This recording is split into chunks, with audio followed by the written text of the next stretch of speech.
मेरे प्रिय आत्मन, इस दौर में सबकी पहली ज़रूरत है ध्यान। चिंता से मुक्ति और शांति पाने, अंतस को सकारात्मकता से भरने और भय दूर करने के लिए ध्यान एक कारगर साधन है। यह सरल भी है। हनी के सूत्रों से आप इसे बेहतर जान पाएंगे।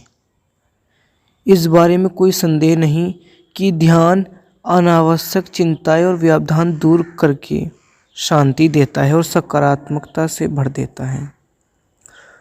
कोविड के दौर में ध्यान की ज़रूरत और अहमियत बढ़ गई है। यह रोग से उबर रहे लोगों और सामान्य व्यक्ति सभी के लिए लाभदायक है। दिक्कत सिर्फ यही है कि ध्यान लगता नहीं, या यूँ कहें कि हमें ध्यान लगाने की विधि नहीं आती। ऐसे में हनी मददगार साबित हो सकते हैं। उन्होंने अपनी कई प्रवचनों में ध्यान की बात की है। उन्होंने ध्यान की सहज विधियाँ भी बताई हैं जिन्हें अपनाना हर किसी के लिए आसान होगा। हनी कहते हैं कि ध्यान चेतना की विशुद्ध अवस्था है, जहाँ कोई विचार नहीं होता, कोई विषय नहीं होता। साधारणतया हमारी चेतना विचारों से, विषयों से, कामनाओं से आच्छादित रहती है, जैसी कि कोई दर्पण धूल से ढका हो। हमारा मन एक ही सतह प्रभाव है, विचार चल रहे हैं, कामनाएं चल रही हैं, पुरानी स्मृतियाँ सरक रही हैं। रात दिन एक अनवरत सिलसिला है। नींद में भी हमारा मन चलता रहता है। यह अध्यान की अवस्था है। ठीक इससे उल्टी अवस्था ध्यान की है, जब कोई विचार नहीं चलते और न कामनाएं सिर न उठाती। सब कुछ शांत हो जाता है और हम परिपूर्ण मौन में होते हैं। वह परिपूर्ण मौन ध्यान है और इसी में सत्य का साक्षात्कार होता है। जब मन नहीं होता तब हो जाता है वह ध्यान है।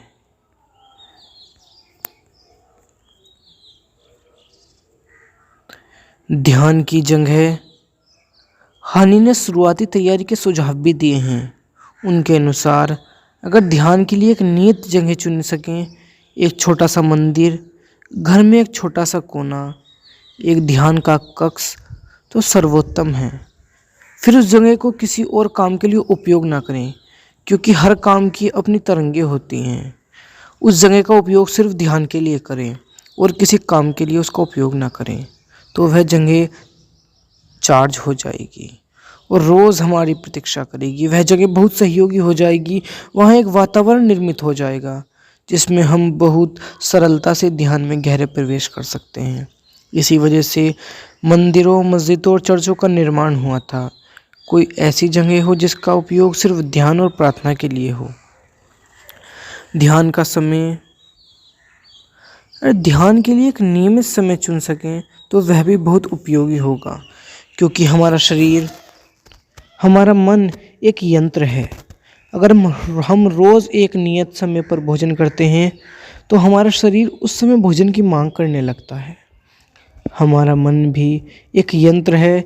अगर हम एक नियत जगह पर, एक नियत समय पर रोज़ ध्यान करें तो हमारे शरीर और मन में भी ध्यान के लिए भी एक प्रकार की भूख निर्मित हो जाती है।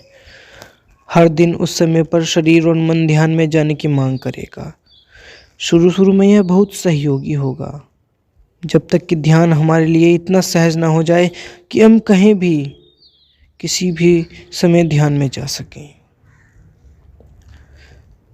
तब तक मन और शरीर के इन यांत्रिक व्यवस्थाओं का उपयोग करना चाहिए। इनसे एक वातावरण निर्मित होता है। कमरे में अंधेरा हो, अगरबत्ती, धूपबत्ती की खुशबू हो, एक ही लंबाई के प्रकार के कपड़े के वस्त्र पहने, एक से कालीन या चटाई का उपयोग करें, एक से आसन का उपयोग करें। इससे ध्यान नहीं हो जाता, लेकिन इससे मदद मिलती है। व्यवस्था सिर्फ इतनी करती है कि एक सुखद स्थिति निर्मित हो,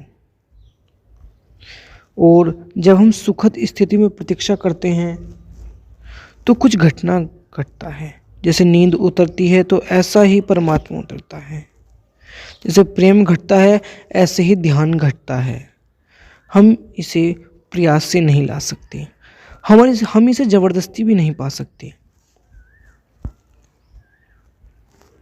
हनी की सलाह है कि हमेशा उस विधि से शुरू करें जो रुचिकर लगे। ध्यान को जबरदस्ती थोपना नहीं चाहिए। अगर जबरदस्ती ध्यान को थोपा गया तो शुरुआत ही गलत हो जाएगी। ज़बरदस्ती की कोई भी चीज़ सहज नहीं हो सकती। अनावश्यक कठिनाई पैदा करने की कोई ज़रूरत नहीं है। यह बात अच्छे से समझ लेना है, क्योंकि जिस दिशा में मन की सहज रुचि हो उस दिशा में ध्यान सरलता से घटता है। जो हमें रुचिकर लगता है उसी में हम गहरे जा सकते हैं। रुचिकर लगने का मतलब ही यह है कि उसका हमसे तालमेल है, हमारा छंद उसकी लय से मेल खाता है। विधि के साथ हम एक हारमोनियम में हैं। तो जब कोई विधि रुचिकर लगे तो फिर और विधियों को लोभ में ना पड़े, फिर उसी में गहरे उतरें। कार्य ही ध्यान। जब भी आपको लगे कि आपका मूड अच्छा नहीं है और काम करना अच्छा नहीं लग रहा है, तो काम शुरू करने से 5 मिनट के लिए गहरी सांस बाहर फेंकें। भाव करें कि साथ के साथ खराब मूड भी बाहर फेंक रहे हैं, और आप हैरान हो जाएंगे कि 5 मिनट में अनायास ही आप फिर से सहज हो गए। यदि हम अपने कार्य को ही ध्यान बना सकें तो अच्छी बात है। तब ध्यान हमारे जीवन में कभी दंड नहीं खड़ा करेगा। जो भी करे ध्यान पूर्वक करें। ध्यान कुछ अलग नहीं है, वह जीवन का ही एक हिस्सा है और केवल थोड़ी सी सहजता की बात है। ज़्यादा कुछ करने की ज़रूरत नहीं। जो चीज़ें आप असावधानी से कर रहे थे उन्हें सावधानी से करना शुरू करें। चाय का आनंद। हनी का मानना है ध्यान वह है जो जीवन में सहज रूप से आए और फिर सारा जीवन ही ध्यान बन जाए। इसलिए उन्होंने औपचारिक विधियों के साथ ही रोजाना की गतिविधियों को में ध्यान में बदलने के सूत्र भी सुझाए हैं। हनी कहते हैं कि क्षण क्षण जिए 3 सप्ताह के लिए कोशिश करें कि जो भी आप कर रहे हैं उसे जितनी समग्रता से कर सकें, उसे प्रेम से करें और उसका आनंद ले। हो सकता है यह मूर्खतापूर्ण लगे।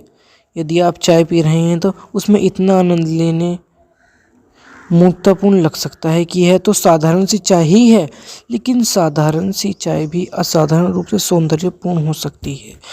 यदि हम उसका आनंद ले सके तो वह एक गहन अनुभूति बन सकती है। उसे ध्यान बना लें। चाय बनाना, केतली की आवाज़ सुनना, फिर चाय उड़ेलना, उसकी सुगंध लेना, चाय का स्वाद देना और ताजगी अनुभव करना।